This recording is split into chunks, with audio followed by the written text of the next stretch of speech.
నాన్న చెప్పండి. అమ్మా వసుంధర, ఈరోజు మల్లిక షేర్ మార్కెట్లో మన కంపెనీ ఎంట్రీ గురించి మాట్లాడబోతుంది. మరి అన్నీ కూడా ప్లాన్ చేసావా? అన్నీ ప్లాన్ చేసేసాను నాన్న. నిన్న అరవింద్ గారిని అప్రోచ్ అయ్యాను. ఇప్పుడు సోషల్ మీడియా అంతా ఆయన చేతుల్లోనే ఉంది. ఓకే. ఆయన చేతిలో 100 వెబ్సైట్లకి పైగా ఉన్నాయి. ఒక్క పోస్ట్ దాదాపు 20 కోట్ల మందికి రీచ్ అవుతుంది.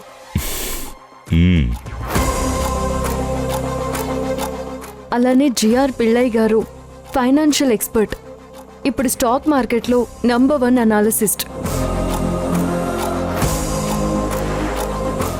ఆయన ఒక్క స్టాక్ గురించి పాజిటివ్గా చెప్తే అందులో ఇన్వెస్ట్ చేయడానికి జనం ఒక్క క్షణం కూడా ఆలోచించరు. వాళ్ళు మన చేతుల్లో ఉంటే మొత్తం మీడియా అంతా మన చేతుల్లో ఉన్నట్టే. చేపల్ని పట్టుకోమని వలిస్తే తిమింగ్లాల్ని పట్టేశావన్నమాట. అసలు వీళ్ళందరినీ ఎలా పట్టుకున్నావు? మీరే కదా చెప్పారు, ఇప్పుడు ప్రపంచమంతా చేతిలో ఉన్న ఫోన్లోనే ఉంటుందని.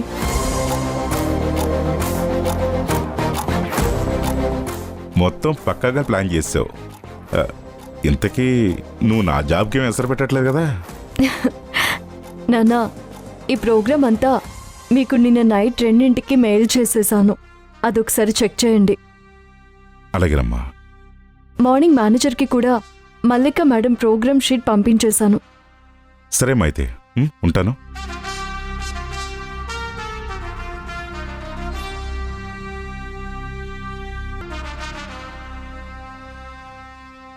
మల్లిక మేడం టేబుల్ మీద ఇవి పెట్టండి. అలాగే మేడం. చెప్పినవన్నీ అరేంజ్ చేశారు కదా?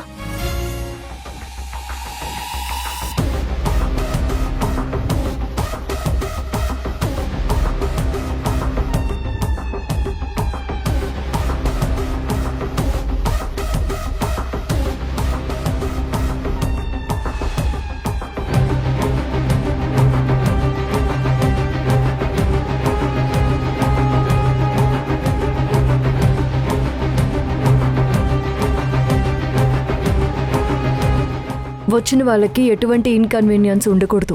వాటర్ బాటిల్, స్నాక్స్ అన్నీ అరేంజ్ చేయండి. అలాగే మేడం.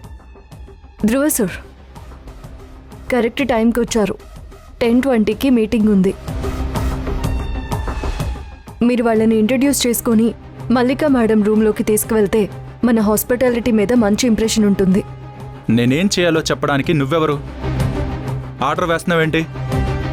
అసలేం జరగనట్టు అలా మాట్లాడుతున్నావు సిగ్గు లేకుండా. సార్, ఇది ఆఫీస్. ఇది రాజీవ్ సార్ నాకు అప్పగించిన బాధ్యత. సూపర్ వసుంధరా, నువ్వు ఇంట్లో పాపం నందిత అమ్మ కోసం ఉంటున్నావు, ఇక్కడ ఆఫీస్లోనేమో రాజు సార్ కోసం. ఒక్కొక్కళ్ళని భలే సెట్ చేసుకుంటావే నువ్వు రెడీగా.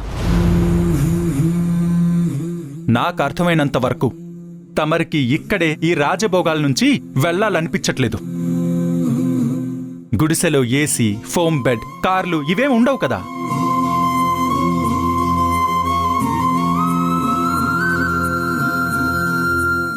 మేనేజర్ గారు, మేనేజర్ గారు, అవును, మీరేదో మీ మదర్ ఆపరేషన్కి ఆఫీస్లో లోన్ పెట్టుకున్నా అన్నారు కదా, ఆ ఫార్మాలిటీస్ అన్ని కంప్లీట్ అయ్యాయా? అన్నీ రెడీ అయిపోయాయి సార్. మీ సంతకం కోసం ఎదురు చూస్తున్నాను. సరే తెచ్చుకోండి, సంతకం పెట్టేస్తాను. Okay sir, thank you.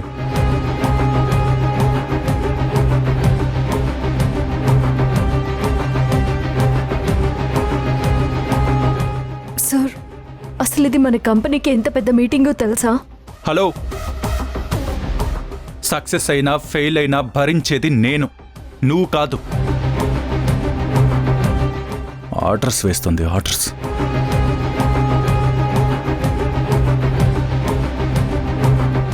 Good morning sir. Good morning madam.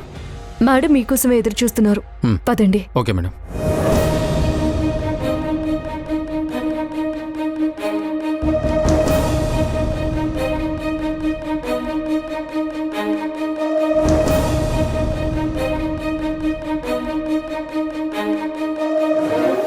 నమస్తే మేడం. నమస్తే madam. Madam Arvind sir, social media promoter. నమస్తే మేడం. ఆయన మిస్టర్ పిల్లయ్ గారు, ఫైనాన్షియల్ ఎనలిస్ట్. నమస్తే madam. Prashant sir, Ramesh sir, stock market brokers. నమస్తే మేడం. ఓకే, ప్లీజ్ కూర్చోండి. వసుంధరా, నువ్వు కూడా వచ్చి జాయిన్ అవ్వమ్మా.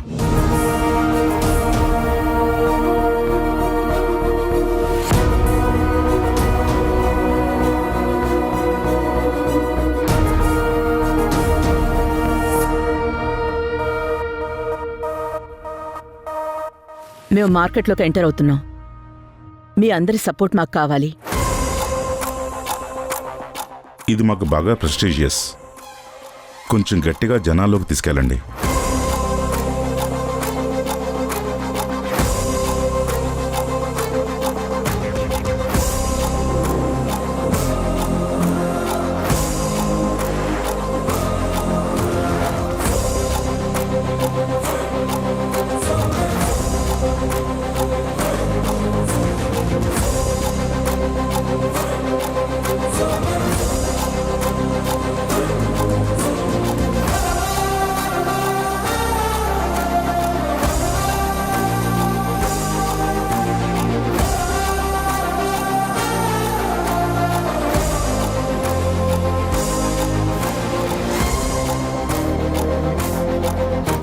మీలాంటి వాళ్ళు మా కంపెనీని ప్రమోట్ చేయటం అంటే మేము స్టాక్ మార్కెట్లో ఆల్రెడీ సగం ఎంటర్ అయిపోయినట్టే.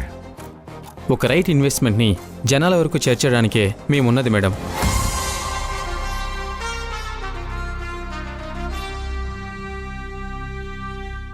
వసుంధర గారు 3 రోజుల క్రితం ఈ కంపెనీ స్టార్ట్ అయినప్పటి నుంచి ఇప్పటి వరకు అన్ని డీటెయిల్స్ని చక్కగా ప్రజెంటేషన్లో పంపించింది.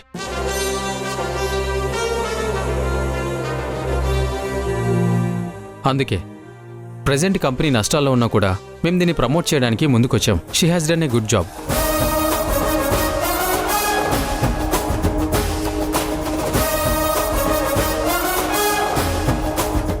వెళ్ళండి వసుంధరా.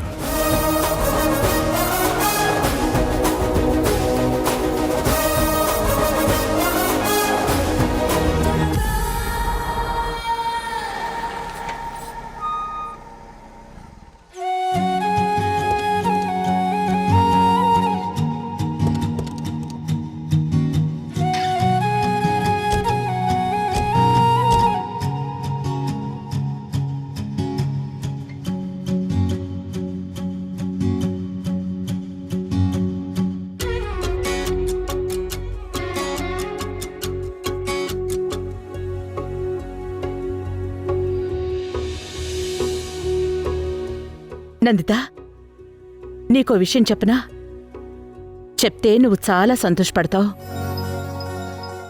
రేపు మీ పూర్ణ పిన్ని మోహన్ బాబాయ్ మన ఇంటికొస్తున్నారు.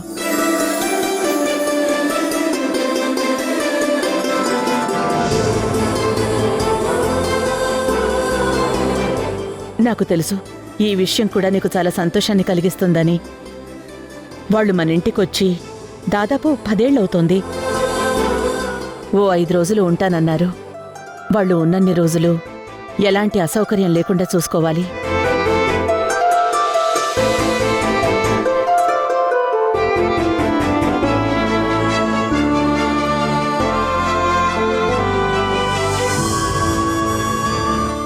ముఖ్యంగా మీ వల్ల. మీ పెళ్లి టైంలో మావయ్య ఆరోగ్యం బాగోలేక రాలేకపోయారు. అందుకే కొన్ని రోజులు మీతో గడిపి వెళ్దామని వస్తున్నారు. మీ గొడవలు, అరుపులు గది తలుపు దాటి బయటికి రాకూడదు.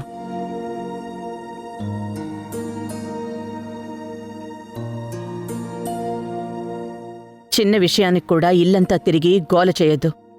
ఇంట్లో వాళ్ళకి మనశ్శాంతి లేకుండా చేయటం ఇక చాలు ధ్రువ. వాళ్ళు ఉన్నన్ని రోజులు ఒక్కరోజైనా నువ్వు తాగి ఇంటికొస్తే అస్సలు బాగోదు చెప్తున్నాను. అలా చేయనమ్మా. ఇక నువ్వు కూడా వాళ్ళకి తగ్గట్టుగా నడుచుకో. మనుషులు ఎలాంటి వాళ్ళు నువ్వు బాగానే చదువుతావుగా. అలాగే మేడం. ముఖ్యంగా మీ ఇద్దరి విడాకుల విషయం వాళ్ళ వరకు వెళ్ళకూడదు.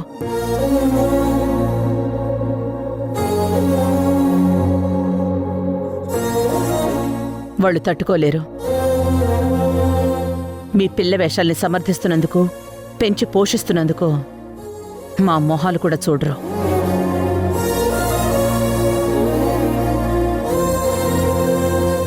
ఇది హెచ్చరిక అనుకుంటారో ఏమనుకుంటారో మీ ఇష్టం. కానీ మీరు మాత్రం హద్దుల్లోనే ఉండాలి.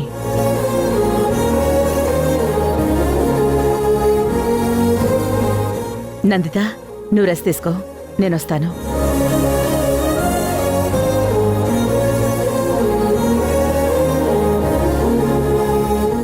అత్త, రేపటి నుంచి తన ఆస్కార్ లెవెల్ పర్ఫార్మెన్స్ మళ్ళీ మొదలవుతుంది.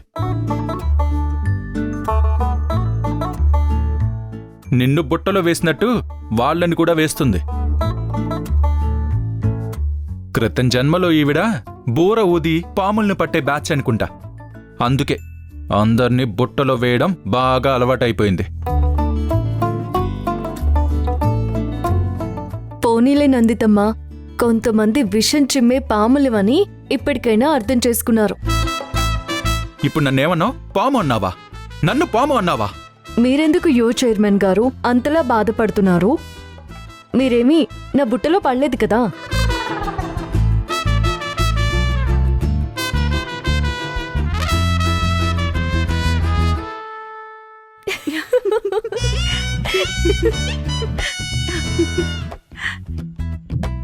నందితమ్మా, మన వసుంధర రాటు తెలిపోయిందమ్మా.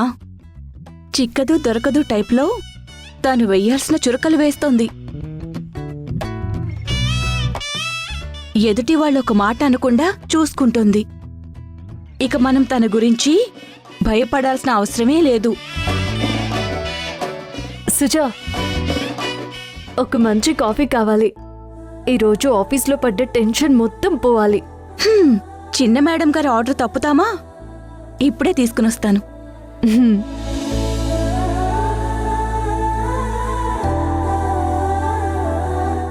నందితమ్మ, ఈరోజు మీకు చాలా కబుర్లు చెప్పాలి.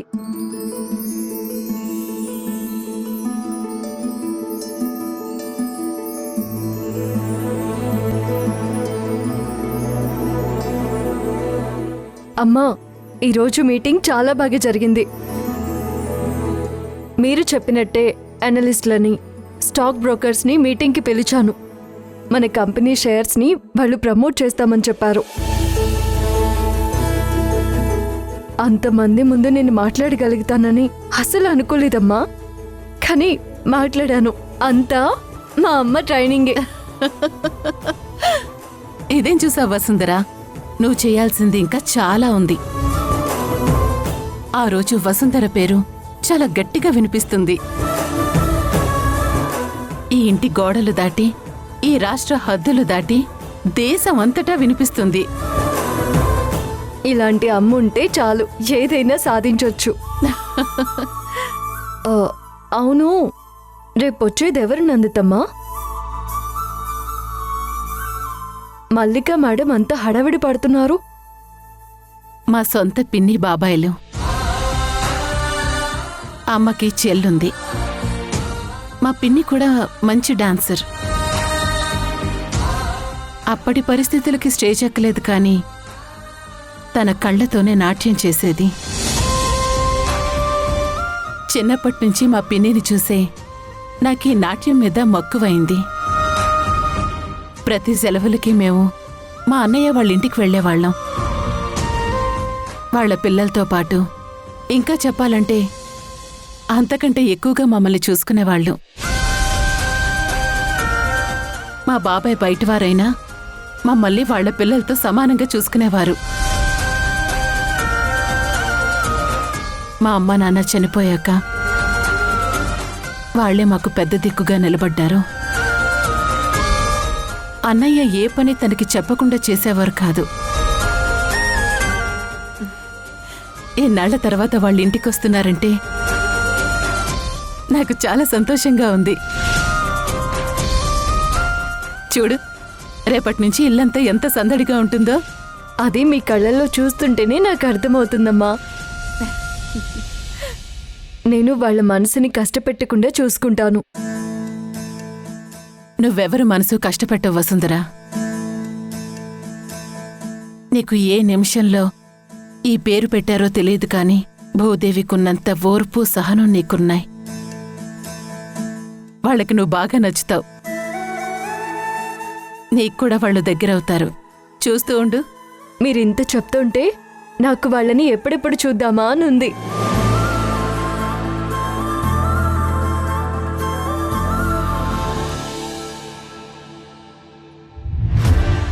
ధ్రువా, రంగి, మేడం, చెప్పిన వంటలన్నీ గుర్తున్నాయి కదా? గుర్తున్నాయి మేడం. సాయంత్రం వాళ్ళొచ్చేసరికి చెప్పిన వంటలని చెప్పినట్టు రెడీగా ఉండాలి, సరేనా? సరే మేడం. సుజా, మేడం, పనివాళ్ళని తీసుకువెళ్ళి గెస్ట్ రూమ్ని క్లీన్ చేయించు, దుప్పట్లన్నీ మార్పించు. అలాగే వాష్రూమ్లో సోపు షాంపూలు ఉన్నాయేమో చెక్ చేయించు. నేను చూస్తాను మేడం. చంద్రన, అత్తయ్య వాళ్ళు గుడికి వెళ్తూ ఉంటారు. ఇంట్లో ఒక కారు డ్రైవర్ని అరేంజ్ చేయి. తనెప్పుడూ ఇంట్లోనే ఉండాలి. అలాగే మేడం. ఓకే. ఇంకా అమ్మమ్మమ్మమ్మమ్మమ్మ, ఇవన్నీ వాళ్ళు చూసుకుంటారమ్మా. నువ్వు కూల్గా ఉండు. అది కాదురా అమ్మా, ధ్రువా. ఆఫీస్కి టైం అవుతుంది. పద నువ్వు. చంద్రన్న, కార్తీ, పదమ్మా, పద నువ్వు, పద ముందు.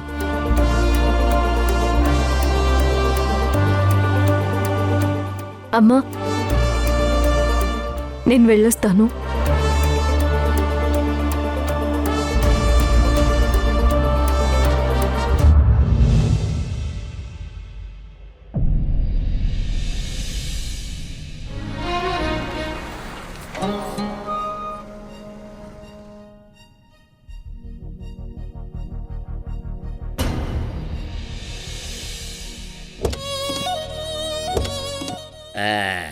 అమ్మయ్యా, చూసుకుని దిగండి.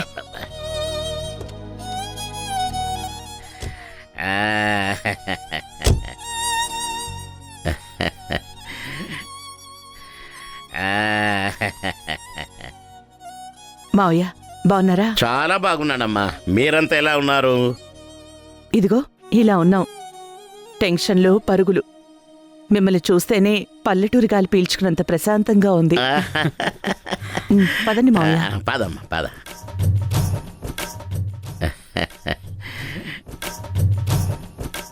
నందిత, అంతా కుశలమేనా?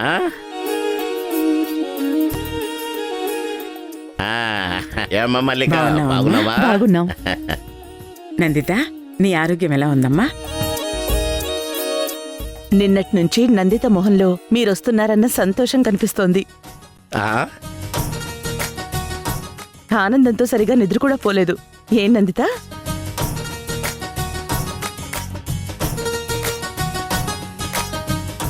అత్తయ్య, మీ ఆరోగ్యం ఎలా ఉంది? నేను బానే ఉన్నానమ్మా. ఏంటి బాగుండేది? మొన్ననే బీపీ బాగా పెరిగిపోయి 3 రోజులు హాస్పిటల్ ఉంది. అయ్యో, ఏమైంది అత్తయ్య? ఈయన పక్కనుంటే బీపీ పెరక్క ఏమవుతుంది? వయసు పెరిగే కొద్దీ చాదస్తము పెరిగిపోతోంది. ఈవిడ గారేమో వయసు తగ్గిపోయి బాలాకుమారులా తయారవుతుంది పాపం. లేకపోతే ఏంటమ్మా, దీనికి వయసు పెరిగిపోయి ఓపిక లేక ఊరికే నన్ను తిట్టుకుంటుందమ్మా. పైగా నాకు చాదస్తమంట. సర్లేండి, రాగానే మన గొడవలతో అందర్నీ భయపెట్టడం ఎందుకు? పిల్లల్ని చూడాలని వచ్చాం. అంతే. ప్రశాంతంగా ఉందాం. ఇలా రండ్రా. దగ్గరికి రారా. రామ్మా. వచ్చి పక్క పక్క నిల్చోండి. చూడ చక్కని దంటారా మనవడా. మంచి అమ్మాయినే సెలెక్ట్ చేసుకున్నారా పడుతాయి. తాతయ్య నీకింకా ఈ కొట్టే అలవాటు పోలేదా? నేను కాకపోతే ఇంకెవరు కొడతారా నిన్ను? అయినా చిన్నప్పటి నుంచి నిన్ను ఇలా కొట్టడం ఎందుకు అలవాటు చేశానో తెలుసా నీకు? ఆ, ఎందుకు? రేపు నీ పెళ్ళం కొట్టినా నీ చర్మం రాటు తేలి నొప్పి తగలకుండా ఉండటానికి. ఏమ్మా? చాలండి. ఈ బంగారు తల్లిని చూసారా? అసలు చెయ్యెత్తేటట్లుందా? చాలా అమాయకురాల్లా ఉంది. చక్కగా. ఏంటి ఇవిడ బంగారు తల్లా? ఆ మొహం వేసుకుని అందరినీ మోసం చేస్తోంది. ఏరా మనవడా, మొత్తానికి ఇంట్లో యుద్ధం చేసి మరీ పెళ్లి చేసుకున్నావుటగా? తర్వాత కూడా అదే చేస్తున్నాడు. ఆహా, అయితే నా మనవడికి అన్ని నా పోలికలన్నమాట. ఏరా